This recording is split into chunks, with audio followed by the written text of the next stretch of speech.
Hey guys, in this tutorial, I'm going to be showing you how to use the affiliation feature in Adknot.ai, so you can earn 10% commission on every single invoice generated by users that you've already referred.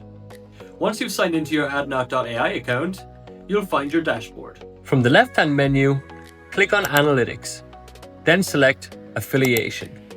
Here, you'll find your unique referral code and referral link. Simply copy your referral link and share it with a new client you'd like to refer. When the new client clicks your referral link and opens it in their browser, your referral code will automatically be applied during the sign-up process. From there, they can either continue using Google to log in or create a new account manually. Once signed in, they'll be guided to create a new workspace and start using Adknot.ai. And that is literally it.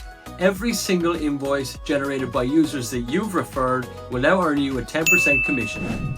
Thanks so much for watching, and make sure you're subscribed to see any videos that's coming your way in the future.